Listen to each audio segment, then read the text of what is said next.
कक्षा 10वीं की स्टूडेंट फाइनली आपका यहाँ विज्ञान का अर्धवार्षिक परीक्षा 2024-25 के पेपर लिखे आ चुके हैं। और आपको बता दें, आपको यहाँ पेपर देने से पहले आपको इस पेपर को पूरा यहाँ पर याद करना, ठीक है। संपूर्ण उत्तर सहित आपका यहाँ पर विज्ञान विषय का पेपर कराया जाएगा, ठीक है, इस वीडियो में। तो आप वीडियो को लाइक कर लीजिए, चैनल को सब्सक्राइब कर लीजिए। साथ ही आप यहाँ पर डेली मार्क्स आपका 75 नंबर करेगा। टोटल क्वेश्चन आपके 23 आएंगे, टाइम आपका 3 घंटे रहने वाला है। और साथ ही आपके यहाँ पर निर्देश आते हैं, ठीक है, तो आप निर्देश यहाँ पढ़ लीजिएगा। तो चलिए स्टूडेंट, जो आपके यहाँ विज्ञान विषय का पेपर है तो वो हम यहाँ पर देख लेते हैं, ठीक है। तो पहले तो आपके यहाँ पर आते हैं सही विकल्प, ठीक है। सही विकल्प चुनकर लिखिए, आपके 6 नंबर के रहेंगे सही विकल्प। तो आपको यहाँ पर जूम करके दिखाते हैं जिससे आप यहाँ पर अच्छी तरह से देख पाएंगे, ठीक है। तो आप यहाँ पर देख लीजिए स्टूडेंट, आपके जो यहाँ पर सही विकल्प दिए गए हैं तो आपका इसमें पहला आता है, ठीक है, जिन अभिक्रिया में ऊष्मा का अवशोषण होता है, ठीक है, उन्हें कहते हैं। तो आपका आता है ऊष्मा क्षेपी अभिक्रिया, और बात आता ऊष्मा शोषी अभिक्रिया, और साथ आपका संयोजन अभिक्रिया, और दाता वापसीकरण अभिक्रिया। तो यहाँ पर जिन अभिक्रिया में ऊष्मा का अवशोषण होता है उन्हें कहते हैं ऊष्मा शोषी अभिक्रिया, ठीक है। तो ऊष्मा शोषी अभिक्रिया आपका राइट आंसर हो जाएगा। फिर आपका आता है, ठीक है, दूसरा pH स्केल की परास है। तो इसका आपका अवसान आता है 1 से 10, और बात आता 0 से 14, और साथ आपका 1 से 14, और दाता आपका 0 से 12। तो जो आपके यहाँ पर दिया गया है, ठीक है, pH स्केल की परास है, तो इसका राइट आंसर आपका बा हो जाएगा 0 से 14, ठीक है। आपके यहाँ पर 0 से 14 आपका यहाँ पर राइट आंसर रहेगा। फिर आपका यहाँ पर तीसरा आता है आहार नली के किस भाग में भोजन का पाचन पूर्ण होता है। तो आपका था छोटी आंत, बात आपका बड़ी आंत, और साथ आपका अमाशय, और दाता मलाशय। तो यहाँ पर आहार नली के किस भाग में भोजन का पाचन पूर्ण होता है, तो इसका आंसर आपका बा हो जाएगा बड़ी आंत। सॉरी, आपका यहाँ पर इसका जो राइट आंसर रहेगा छोटी आंत रहने वाला, ठीक है, यहाँ पर गलती से हो गया, ठीक है। जो यहाँ पर आहार नली के किस भाग में भोजन का पाचन पूर्ण होता है, तो इसका आंसर आपका छोटी आंत रहेगा, ठीक है। फिर आपका आता है यहाँ पर चौथा, देख लीजिए, दो तंत्रिका कोशिकाओं के मध्य खाली स्थान को कहते हैं। तो आपका आता है दुर्मिका, बात आपका सिनेप्स, और साथ आपका एक्जान, और दाता आवेग। तो यहाँ पर दो तंत्रिका कोशिकाओं के मध्य खाली स्थान को कहते हैं, तो इसका आंसर आपका सिनेप्स हो जाएगा। फिर आपका यहाँ पर पाँचवा देख लीजिए, निम्न में से कौन मानव में मादा जनन तंत्र का भाग नहीं है। तो आपका आता अंडाशय, बात आपका गर्भाशय, और साथ आपका शुक्रवाहिका, और दाता डिंबवाहिनी। तो यहाँ पर निम्न में से कौन मानव में मादा जनन तंत्र का भाग नहीं है, तो इसका आंसर आपको शुक्रवाहिका हो जाएगा। फिर आपका यहाँ पर 6वां देख लेते हैं स्टूडेंट। 6वां आता है बाह्य में पीछे का दृश्य देखने के लिए किस दर्पण का उपयोग किया जाता है। तो यहाँ पर बाह्य में पीछे का दृश्य देखने के लिए उत्तर दर्पण का, ठीक है, उत्तल दर्पण का उपयोग किया जाता है। तो इस तरह से जो आपके यहाँ पर सही विकल्प वो कंप्लीट हो जाते हैं। आपने यहाँ पर अच्छे से याद कर लिए होंगे, ठीक है। और यहाँ पर इंग्लिश से मीडियम के स्टूडेंट भी देख लीजिए, ठीक है। तो यहाँ पर इंग्लिश से मीडियम के स्टूडेंट भी देख सकते हैं, ठीक है, तो देख लीजिएगा। और साथ ही यहाँ पर देख सकते हैं, ठीक है। अब चलिए स्टूडेंट, आपके यहाँ प्रश्न 2 आता है रिक्त स्थान की पूर्ति की, जो कि आपके 6 नंबर के रहने वाले रिक्त स्थान। तो आपको यहाँ पर ध्यान से देखना है। तो पहला था 2 या 2 से अधिक धातुओं के सामांगी मिश्रण डॉट डॉट को कहते हैं। तो जो आपका यहाँ पे इसका आंसर रहेगा, ठीक है, 2 या 2 से अधिक धातुओं के सामांगी मिश्रण, ठीक है, मिश्र धातु को कहते हैं। तो इसका आंसर आपका क्या रहेगा, इसका आंसर आपका मिश्र धातु हो जाएगा, ठीक है। फिर आपके यहाँ पर दूसरा देख लेते हैं। तो स्टूडेंट आपके यहाँ पर दूसरा आता तंत्रिका तंत्र की प्रमुख इकाई न्यूरॉन होती है। तो यहाँ पर तंत्रिका तंत्र की प्रमुख इकाई आपके यहाँ पर न्यूरॉन होती है, ठीक है, इसका आंसर आपका यहाँ पर न्यूरॉन हो जाएगा। और फिर आपके यहाँ पर तीसरा देख लेते हैं। तीसरा आता है भ्रूण को माँ के हृदय से पोषण डोडो नामक संरचना से प्राप्त होता है। तो स्टूडेंट जो आपके यहाँ पर दिया है, ठीक है, भ्रूण को माँ के हृदय से पोषण प्लेसेंटा नामक संरचना से प्राप्त होता है। तो इसका आंसर आपका यहाँ पर क्या रहेगा, इसका आंसर आपका रहेगा प्लेसेंटा। और फिर आपका यहाँ पर देख लेते हैं नर युग्मक एवं मादा युग्मक के मिलने की प्रक्रिया डोडो कहलाती है। तो यहाँ पर नर युग्मक एवं मादा युग्मक के मिलने की प्रक्रिया आपके यहाँ पर निषेचन कहलाती है, ठीक है, इसका आंसर आपका निषेचन हो जाएगा। और जो आपके यहाँ पर दिया है, ठीक है, गोली दर्पण की, ठीक है, फोकस दूरी उसकी वक्र त्रिज्या की डोडो होती है। तो यहाँ पर गोली दर्पण की फोकस दूरी उसकी वक्रता त्रिज्या की आधी होती है। तो इसका आंसर आपका आधी हो जाएगा। और जो आपके यहाँ पर दिया गया, ठीक है, आप यहाँ पर देख लीजिए स्टूडेंट। 6वां आता है एक आदर्श वोल्टीमीटर का प्रतिरोध होता है। तो यहाँ पर एक आदर्श वोल्टीमीटर का प्रतिरोध होता है आपका अनंत, ठीक है, इसका आंसर आपका अनंत हो जाएगा। तो इस तरह से जो आपके रिक्त स्थान वो कंप्लीट हो जाते हैं। आपने अच्छे से यहाँ पर याद कर लिए होंगे। और साथ ही यहाँ पर इंग्लिश से मीडियम के स्टूडेंट भी देख लीजिए, ठीक है। तो यहाँ पर इंग्लिश से मीडियम के स्टूडेंट भी देख सकते हैं। अब चलिए आपका जो प्रश्न 3 है, तो प्रश्न 3 हम यहाँ पर देख लेते हैं। तो प्रश्न आपका 3 आता है सही जोड़ी बनाकर लिखी, जो कि आपकी 6 नंबर की रहेंगी, ठीक है। तो आपको यहाँ पर ध्यान से देखना और पूरा पेपर आपको यहाँ पर अच्छे से याद करना है। तो आपके स्तंभ आववा में दी सही जोड़ी। तो पहले आती है आपकी सोडियम। तो आप सोडियम को आपको मिट्टी के तिल से मैच करना है। फिर दूसरी आती है मास्टर ग्रंथि। तो मास्टर ग्रंथि को आपको पीयूष ग्रंथि से मैच करना है, ठीक है। और जो आपके यहाँ पर तीसरी आती है गर्भधारण रोकने हेतु। तो यहाँ पर गर्भधारण रोकने हेतु आपको यहाँ पर कॉपर टी से मैच करना है तीसरी।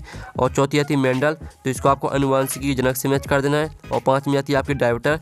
तो इसको आपको लेंस की क्षमता से मैच करना है, क्योंकि जो आपका डायमीटर है वो लेंस की क्षमता का मात्रक है।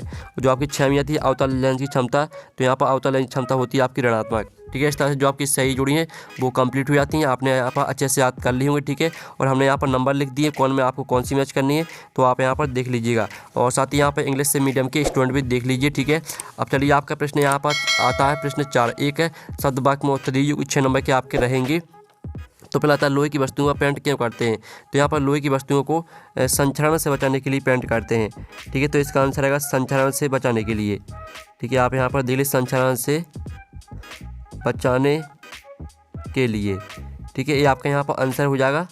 तो आपको यहाँ पर अच्छे से याद करना है। फिर आपका यहाँ पर दूसरा था ताजे दूध का पीएच मान 6 होता है, दही बन जाने पर इसके पीएच मान में क्या परिवर्तन होगा। तो यहाँ पर ताजे दूध का पीएच मान 6 होता है, दही बन जाने पर इसके पीएच मान, ठीक है, पीएच मान आपका बढ़ जाएगा, ठीक है। आप यहाँ पर देख लीजिए पीएच मान बढ़ जाएगा। ये आपका यहाँ पर आंसर रहेगा आपका दूसरी का। तो आपको यहाँ पर अच्छे से याद करना है, ठीक है, पीएच मान बढ़ जाएगा। फिर आपका था 2 धातुओं के नाम लिखिए जो ठंडे जल के साथ तेज़ी से अभिक्रिया करती हैं।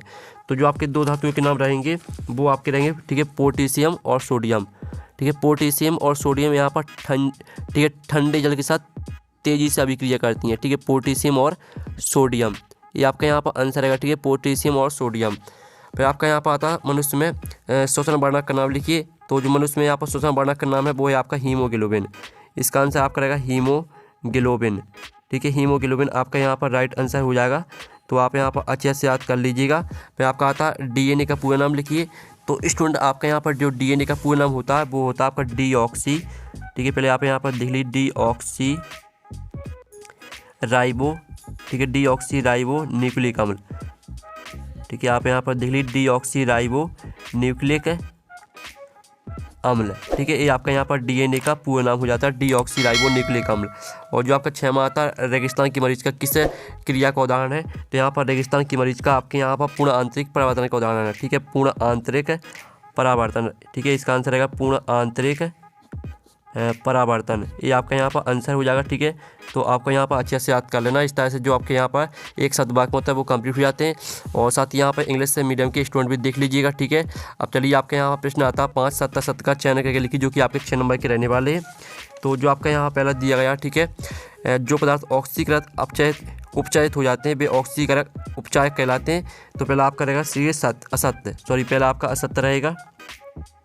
और जो आपका दूसरा आता है धातुओं के ऑक्साइड पदार्थ क्षारकीय प्रकृति के होते हैं। तो दूसरा आपका यहाँ पर सत्य हो जाएगा।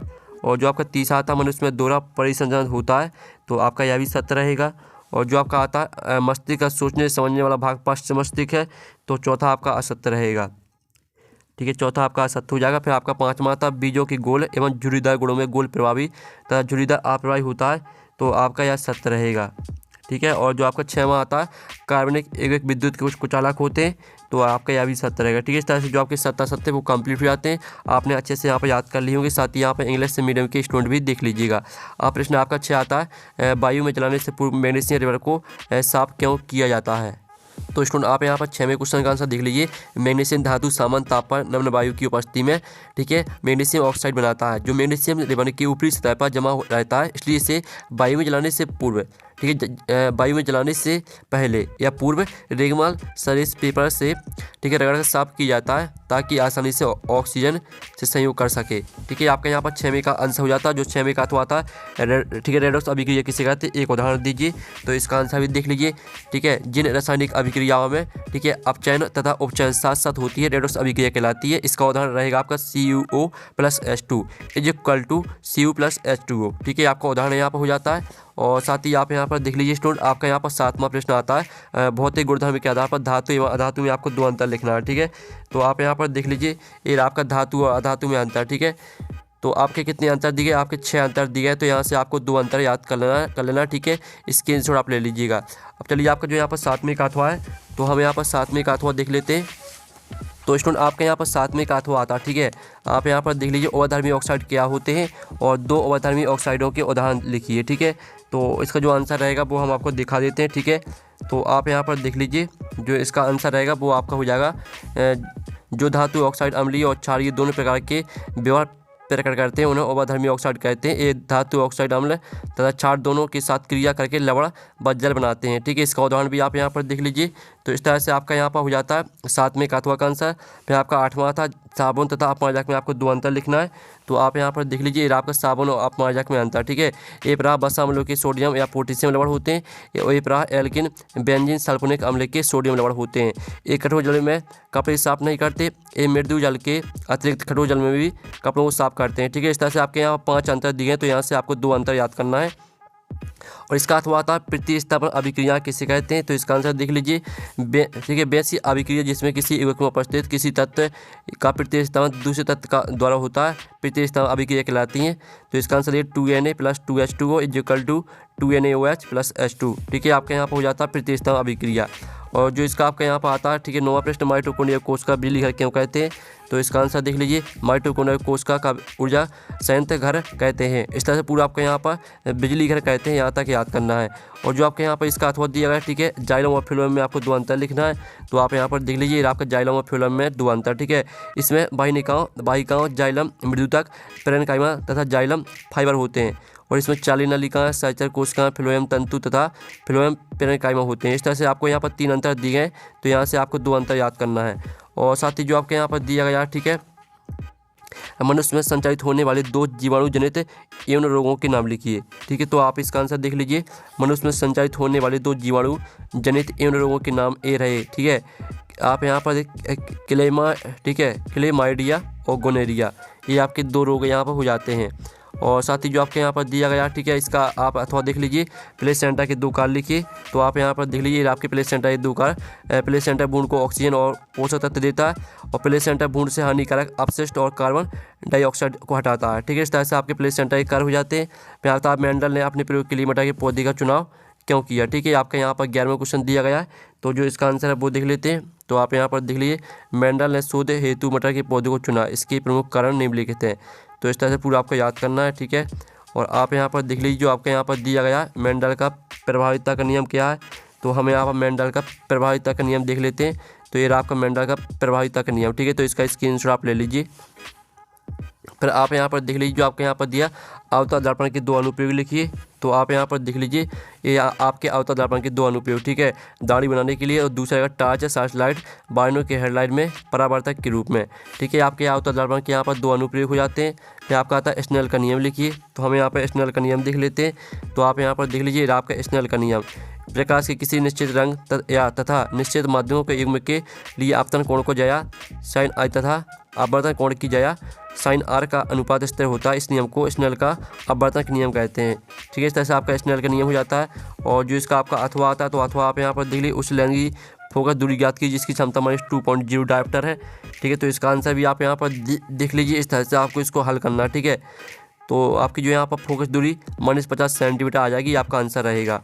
और जो इसका अथवा दिया गया, ठीक है, कोई डॉक्टर +1.5 डायोप्टर क्षमता का संशोधक लेंस निर्धारित करता है, लेंस की फोकस दूरी आपको निकालनी है, ठीक है। तो जो आपका इसका आंसर रहेगा वो भी आप यहाँ पर देख लीजिए आपका इसका आंसर, ठीक है। तो जल्दी से आप यहाँ पर स्क्रीनशॉट ले लीजिए, ठीक है। और इसका आपके यहाँ पर 66.7 सेंटीमीटर ये आपकी लेंस की फोकस दूरी आ जाएगी। अब चलिए आपके यहाँ पर देख लेते हैं 14वां क्वेश्चन, ठीक है। तो 14वां क्वेश्चन आता है आपको ओम का नियम लिखिए। तो आपको ओम का नियम लिखना है, ठीक है। तो आप यहाँ पर देख लीजिए आपका ओम का नियम, देखिए चला कि भौतिक अवस्था जैसे लंबाई ताप आदि में परिवर्तन न हो तो उसमें प्रभावित होने वाली विद्युत धारा उसके सिरों पर लगा गए विभवांतर के अनुगानुपाती होती है। तो इस तरह से आपका यहाँ पर ओम का नियम हो जाता है। और आप यहाँ पर देख लीजिए यहाँ आर एक नियतांक है जिसे उस चालक का प्रतिरोध कहते हैं। तो इस तरह से आपका यहाँ पर हो जाता है ओम का नियम। इसका अथवा आता है फ्यूज तार किस प्रकार विद्युत उपकरणों को नष्ट होने से बचाता है। तो इसका जो आंसर है वो आप खुद कर लीजिएगा। फिर 15वां आपका आता है चुंबकीय क्षेत्र रेखाओं के 2 गुण लिखिए। तो आप यहाँ पर देख लीजिए आपकी चुंबकीय क्षेत्र रेखाओं के गुण, ये उत्तरी ध्रुव से लेकर कर दक्षिण ध्रुव की ओर जाती हैं। फिर दूसरा रहेगा इस क्षेत्र रेखाओं की दिशा दक्षिण ध्रुव से उत्तरी ध्रुव की ओर होती हैं। तो इस तरह से आपके 5 दिए हैं गुण, तो यहाँ से 2 गुण आपको याद करना है। फिर जो आपका इसका अथवा आता है दृष्टि धारा और प्रत्यवधि धारा में आपको 2 अंतर लिखना है। तो आप यहाँ पर देख लीजिए आपका प्रत्यवधि धारा और दृष्टि धारा में अंतर, ठीक है। तो यहाँ पर आपके 3 अंतर दिए गए हैं, तो यहाँ से आपको कोई 2 अंतर याद कर लीजिएगा। फिर आपका आता है, ठीक है, आप यहाँ पर देख लीजिए फ्लेमिंग के बाएं हाथ का नियम लिखिए। तो आपको फ्लेमिंग के बाएं हाथ का नियम लिखना है। तो आप यहाँ पर देख लीजिए ये रहा आपका फ्लेमिंग के बाएं हाथ का नियम। ठीक है, फ्लेमिंग के बाएं हाथ के नियम अनुसार जब हमारे बाएं हाथ के अंगूठे, मध्यिका और तर्जनी को एक दूसरे के लंबवत व्यवस्थित करते हैं तो तर्जनी चुंबकीय क्षेत्र की दिशा B और मध्यिका चालक की में प्रवाहित विद्युत धारा I की दिशा को दर्शाता है। तो अंगूठा चालक तार पर लगने वाले बल F की दिशा को व्यक्त करता है। तो इस तरह से आपका यहाँ पर फ्लेमिंग के बाएं हाथ का नियम हो जाता है। फिर इसका अर्थ आता है चुंबकीय क्षेत्र रेखा परस्पर प्रतिच्छेद नहीं करती, क्यों? तो इसका जो आंसर है वो आप यहाँ पर देख लीजिए। यदि दो चुंबकीय क्षेत्र रेखा परस्पर प्रतिच्छेद करें तो प्रतिच्छेद करने वाली बिंदु पर चुंबकीय क्षेत्र की दो दिशाएं होंगी जो संभव नहीं है, इस क्षेत्र रेखा परस्पर प्रतिच्छेद नहीं करती है। तो इस तरह से आपका आंसर रहेगा। फिर आपका था ओजोन परत का संरक्षण क्यों आवश्यक है। ठीक है, तो इसका आंसर आप यहाँ पर देख लीजिए, आपका इसका आंसर। तो जल्दी से स्क्रीनशॉट आप यहाँ पर ले लीजिएगा। और जो इसका आपका यहाँ पर अथवा आता है, ठीक है, खास श्रृंखला और खास जाल में आपको दो अंतर लिखना है। ठीक है, तो इसका आंसर आपको खुद कर लेना है। फिर आपका आता है यहाँ पर 18वां संतुलित रासायनिक समीकरण किसे कहते हैं। एक संतुलित रासायनिक समीकरण लिखिए।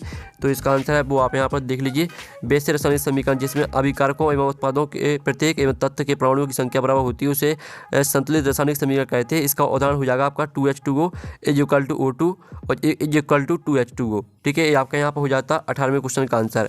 और जो आपका यहाँ पर 18वें का अथवा दिया गया है, ठीक है, निम्नलिखित में किन्हीं 3 अभिक्रियाओं के संतुलित रासायनिक समीकरण लिखी। तो इसका आंसर आपको खुद कर लेना है। फिर आपका आता है 19वां तंत्रिका कोशिका का नामांकित चित्र बनाइए। ठीक है, तो हम यहाँ पर चित्र देख लेते हैं। तो स्टूडेंट आप यहाँ पर देख लीजिए, ये आपका यहाँ पर तंत्रिका कोशिका का नामांकित चित्र। ठीक है, केंद्रक, द्विबिका, तंत्रिका काक्ष, तंत्रिका का अंतिम सिरा और कोशिका का, ये आपके यहाँ पर हो जाते हैं नामांकन। तो नामांकन सहित आपको याद करना है। ठीक है, और जो इसका आपका यहाँ पर अथवा दिया, ठीक है, पादप हार्मोन ऑक्सीजन के आपको 3 कार्य लिखने हैं। ठीक है, तो चलिए हम यहाँ पादप हार्मोन ऑक्सीजन के यहाँ पर 3 कार्य देख लेते हैं। तो आप यहाँ पर देख लीजिए, ये आपके पादप हार्मोन ऑक्सीजन के 3 कार्य: पौधों की जड़ और तने की लंबाई बढ़ाना, कोशिकाओं के दीर्घकरण में मदद करना और बीज रहित फलों के निर्माण में मदद करना। ठीक है, तो इस तरह से आपके यहाँ पर पादप हार्मोन ऑक्सीजन के 3 कार्य हो जाते हैं। अब 20वां प्रश्न हम यहाँ पर देख लेते हैं। तो स्टूडेंट आपका 20वां प्रश्न आता है, ठीक है, स्वच्छ आकाश का रंग नीला क्यों होता है। ठीक है, तो इसका जो आंसर रहेगा वो हम यहाँ पर देख लेते हैं। तो ये आपका 20वें क्वेश्चन का आंसर। ठीक है, तो आप इसका भी स्क्रीनशॉट ले लीजिएगा। फिर जो आपका इसका अथवा आता है, ठीक है, तारे टिमटिमाते परंतु गहन नहीं, व्याख्या कीजिए। तो इसका आंसर देख लीजिए। ठीक है, आपका यहाँ पर दिया गया, ठीक है, इसका आंसर। तो इसका भी स्क्रीनशॉट आप यहाँ पर ले लीजिएगा। और जो आपका यहाँ पर दिया गया, ठीक है, प्लास्टिक का ऑपरेस किसे कहते हैं, इसको आदत रोधी बर्तन में क्यों रखना चाहिए। ठीक है, तो इसका आंसर भी आप यहाँ पर देख लीजिए। प्लास्टिक ऑपरेस आसानी से जल को अवशोषित कर लेता है तथा कठोर जिप्सम का निर्माण करता है। अतः यदि प्लास्टर ऑपरेस को आदरोती बर्तन में नहीं रखा जाता है तो इसकी पूरी मात्रा जिप्सम में बदल जाएगी। इस तरह से पूरा आपको याद करना है। ठीक है, और जो इसका आपका अथवा आता है तो अथवा देख लीजिए। और जो आपका 23वां, ठीक है, अथवा आप देख सकते हैं। 22वां क्वेश्चन आपका आता है। और ठीक है, 22वां क्वेश्चन जो दिया गया निम्नलिखित अभिक्रियाओं के उदाहरण लिखिए। हाइड्रोजनीकरण अभिक्रिया, ऑक्सीकरण अभिक्रिया, प्रतिस्थापन अभिक्रिया और साबनीकरण अभिक्रिया, इनके आपको उदाहरण लिखना है। अथवा आता 4 समृद्ध हाइड्रोकार्बन के नाम, अणुसूत्र और संरचना सूत्र आपको लिखना है। फिर आपका 23वां आता मानव उत्सर्जन तंत्र का नामांकित चित्र बनाइए। इसका अथवा देख लीजिए। तो जो आपका 23वां प्रश्न है और आपका यहाँ पर 22वां प्रश्न है, इनका आंसर मिल जाएगा आपको टेलीग्राम ग्रुप में। पूरा सोल्यूशन हमने यहाँ पर टेलीग्राम ग्रुप में डाल दिया है। तो लिंक है यहाँ पर वीडियो के डिस्क्रिप्शन में दिए टेलीग्राम ग्रुप की लिंक। ठीक है, तो ज्वाइन कर लीजिएगा हम नेक्स्ट वीडियो में। Thanks for watching.